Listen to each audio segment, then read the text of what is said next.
പ്രിയ സുഹൃത്തുക്കളെ, ഞാൻ ഫാദർ മന്ത്ര. എല്ലാവർക്കും TH ടെമ്പിൾ ടു ഹോം മെഡിറ്റേഷനിലേക്ക് സ്നേഹപൂർവ്വം സ്വാഗതം.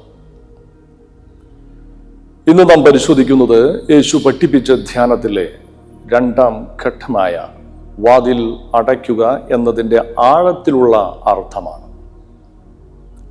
യേശുവിൻ്റെ ധ്യാന പാഠത്തിൽ ഒരു പ്രധാന സവിശേഷത ഉണ്ട്. അത് ക്രമബന്ധമാണ്. ആദ്യം ഒരു ഘട്ടം, അതിനുശേഷം അടുത്ത ഘട്ടം. ഈ ക്രമം മനസ്സിലാക്കാതെ ധ്യാനം ചെയ്യാൻ ശ്രമിച്ചാൽ പലർക്കും ധ്യാനം ശാന്തതയിലേക്ക് നയിക്കാതെ അടച്ചമർത്തലായി മാറും. അതുകൊണ്ട് ആദ്യം നാം വളരെ ചുരുക്കത്തിൽ ആദ്യഘട്ടം ഒരിക്കൽ കൂടി ഓർക്കാം. ധ്യാനത്തിന്റെ ആദ്യഘട്ടം മുറിയിലേക്ക് പ്രവേശിക്കുക. നീ പ്രാർത്ഥിക്കുമ്പോൾ നിന്റെ മുറിയിലേക്ക് പ്രവേശിക്കുക. ഇവിടെ ഒരു ഭൗതിക മുറിയല്ല, അവബോധത്തിന്റെ മുറിയാണ്. അത് നമ്മുടെ ശരീരവും മനസ്സും തിരിച്ചറിയുന്ന അവസ്ഥ. ആധുനിക നാഡീശാസ്ത്രത്തിന്റെ ഭാഷയിൽ പറഞ്ഞാൽ നമ്മിൽ രണ്ട് അടിസ്ഥാന സംവിധാനങ്ങൾ പ്രവർത്തിക്കുന്നു. EIP, SER, SER. EIP ശരീരത്തിന്റെ ബോധ സംവിധാനമാണ്. E for എക്സെപ്ഷൻ, പുറം ലോകത്തിൽ നിന്നുള്ള ഉത്തേജനങ്ങളെ തിരിച്ചറിയൽ. ഇന്റർസെപ്ഷൻ, ശരീരത്തിനകത്തെ അനുഭവങ്ങളെ തിരിച്ചറിയൽ. പ്രോപ്രിയോസെപ്ഷൻ, ശരീരത്തിന്റെ സ്ഥിതിയും ചലനവും തിരിച്ചറിയൽ. അതിനുശേഷം പ്രവർത്തിക്കുന്നത് മനസ്സിന്റെ പ്രതികരണ സംവിധാനം. SER, S for survival, E for emotional, R for rational, വിവേചനത്തിന്റെ ബ്രെയിൻ. പുറം ലോകത്തിൽ നിന്നുള്ള അനുഭവങ്ങൾ ആദ്യം ശരീരത്തിൽ വരുന്നു, പിന്നെ അവയ്ക്ക് മനസ്സിൽ പ്രതികരണം രൂപപ്പെടുന്നു. ഈ തിരിച്ചറിവാണ് അവയർനെസ്, ശ്രദ്ധ അഥവാ ബോധം. പക്ഷെ ഒരു കാര്യം ഓർക്കണം, അവയർനെസ് മാത്രം ധ്യാനം അല്ല. അത് ധ്യാനത്തിന്റെ തുടക്കമാണ്. ഇവിടെ നിന്നാണ് ധ്യാനത്തിന്റെ പ്രധാന ഘട്ടം ആരംഭിക്കുന്നത്.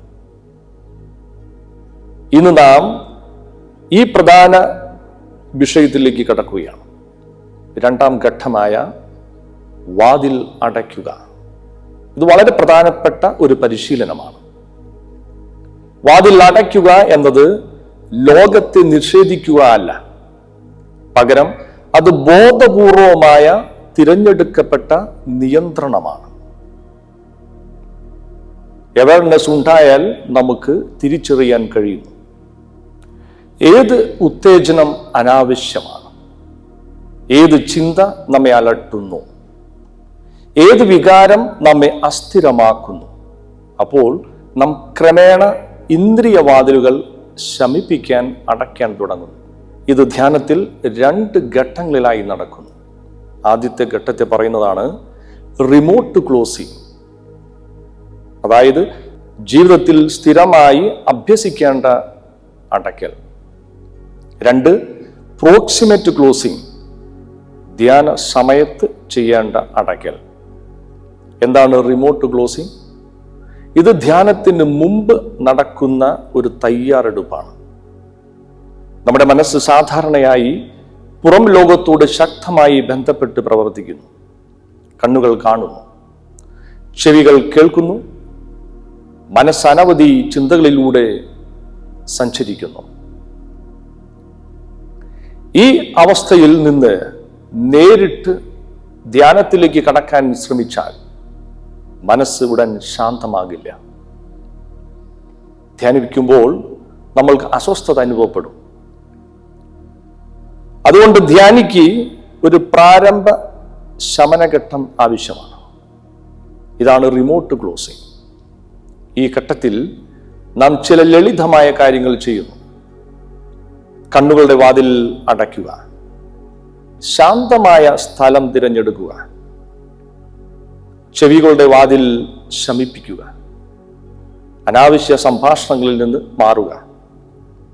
ഇത് ശബ്ദം ഇല്ലാതാക്കുക എന്നതല്ല, പകരം ശബ്ദത്തെ പിന്തുടരുന്ന മനോഭാവം നിർത്തുക എന്നതാണ്. നാവിൻ്റെ വാതിൽ അടയ്ക്കുക. ഭക്ഷണത്തിലും സംസാരത്തിലും നിയന്ത്രണം ഏർപ്പെടുത്തുക. സ്പർശത്തിൻ്റെ വാതിൽ അടയ്ക്കുക. അകത്തെ സ്വാതന്ത്ര്യം വളർത്തുക. ചുരുക്കി പറഞ്ഞാൽ, ഈ റിമോട്ട് അടയ്ക്കൽ എന്നതുകൊണ്ട് ഉദ്ദേശിക്കുന്നത് മിതമായ സംസാരം, മിതമായ വ്യവഹാരം, പെരുമാറ്റം, മിതമായ ആഹാരം. ഇതാണ് ജീവിതത്തിലെ നിയന്ത്രണം. ഇങ്ങനെ പുറം ലോകത്തിൽ നിന്നുള്ള ഉത്തേജനങ്ങളുടെ ഒഴുക്ക് കുറയുമ്പോൾ നമ്മുടെ മസ്തിഷ്കം, മനസ്സ് ക്രമേണ ശാന്തമാകാൻ തുടങ്ങും. ഇതിനുശേഷം നടക്കുന്ന ഘട്ടമാണ് പ്രോക്സിമേറ്റ് ക്ലോസിംഗ്. എന്താണ് പ്രോക്സിമേറ്റ് ക്ലോസിംഗ്? ഇത് ധ്യാന സമയത്ത് തന്നെ നടക്കുന്നു. ഇവിടെ ധ്യാനി പുറം വാതിലുകൾ മാത്രം അടയ്ക്കുന്നില്ല, മനസ്സിൻ്റെ വാതിലുകളെയും ശാന്തമാക്കുകയാണ് ചെയ്യുന്നത്. ധ്യാനിക്കാൻ ഇരിക്കുമ്പോൾ പലർക്കും ഒരു അനുഭവം ഉണ്ടാകാറുണ്ട്. പലരും പറയാറുണ്ട്, എനിക്ക് അനവധി ചിന്തകൾ വരുന്നു. നാഡീശാസ്ത്ര ഗവേഷണങ്ങൾ പ്രകാരം ഒരു മനുഷ്യന്റെ മനസ്സിലൂടെ ഒരു ദിവസത്തിൽ ഏകദേശം 6000-ഓളം ചിന്തകൾ കടന്നു പോകുന്നു. ഇവിടെ ധ്യാനത്തിലെ പ്രശ്നം ചിന്തകൾ വരുന്നതല്ല. നാം ചില ചിന്തകളെ പിടിച്ച് നിർത്തുമ്പോഴാണ് പ്രശ്നമുണ്ടാകുന്നത്. ആയിരക്കണക്കിന് ചിന്തകളിൽ 1-2 ചിന്തകൾ നമ്മുടെ ശ്രദ്ധ പിടിച്ചുപറ്റും.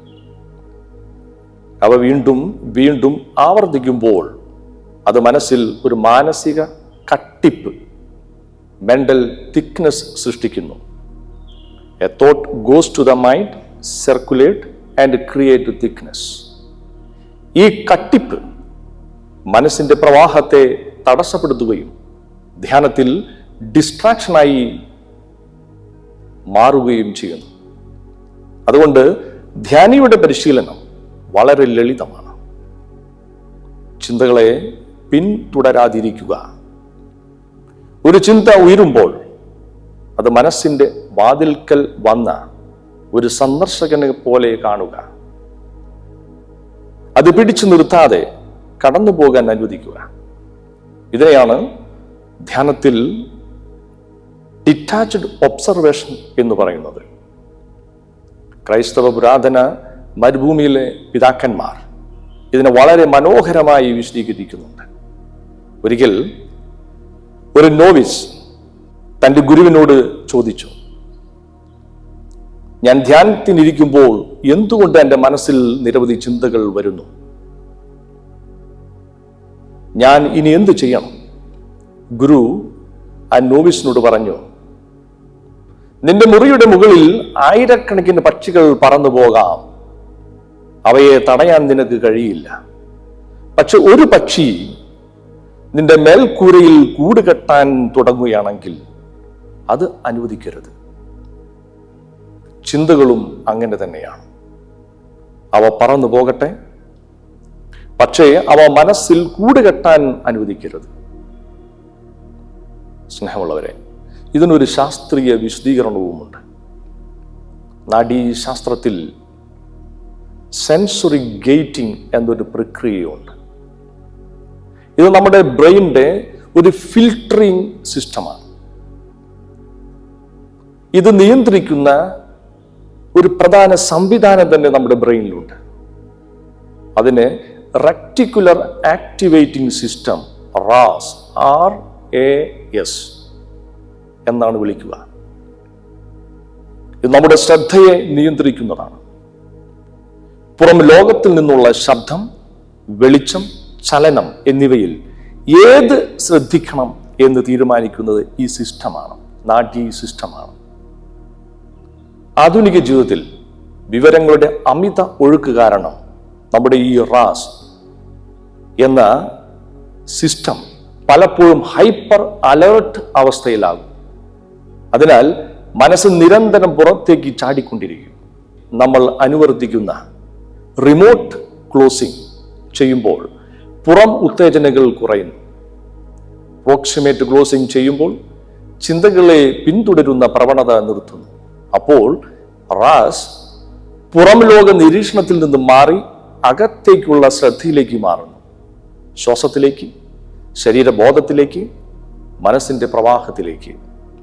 ഈ അവസ്ഥയാണ് നാം വിളിക്കുന്നത് കാം അലർട്ട്നെസ്, ശാന്തമായെങ്കിലും ജാഗ്രതയുള്ള ബോധാവസ്ഥ. ഇതാണ് ആഴത്തിലുള്ള ധ്യാനത്തിന്റെ അടിസ്ഥാന അവസ്ഥ. ഇപ്പോൾ 2 മിനിറ്റ് സമയം നമുക്ക് മൗനമായി ധ്യാനിക്കാം. നമ്മുടെ കണ്ണുകളെ ശാന്തമായി അടയ്ക്കാം. ശ്വാസത്തിൽ നമ്മുടെ ശ്രദ്ധ കൊടുക്കാം. ശ്വാസം അകത്തേക്ക് വരുന്നു, പോകുന്നു. ജസ്റ്റ് ശ്രദ്ധിക്കുക. അങ്ങനെ ഇരിക്കുമ്പോൾ പല ചിന്തകൾ നമ്മുടെ മനസ്സിലേക്ക് കടന്നു വരാം. അവയെ പിന്തുടരാതെ, അവയിൽ കയറി അടയിരിക്കാതെ, അവ പക്ഷികളെപ്പോലെ കടന്നു പോകട്ടെ. കുറച്ചു സമയം നമ്മുടെ മനസ്സിലേക്ക് നോക്കി എന്താണ് അതിൻ്റെ അകത്ത് സംഭവിക്കുന്നത് എന്ന് കണ്ടുകൊണ്ടിരിക്കുക. സാവധാനത്തിൽ നമ്മുടെ കണ്ണുകൾ തുറക്കാം. അടുത്ത ഭാഗം 16 മനസ്സിന്റെ വാതിലുകൾ അടയ്ക്കുന്നതിനുള്ള ഒരു വളരെ പ്രായോഗികമായ ധ്യാന രീതി നാം പഠിക്കുന്നതാണ്. നന്ദി.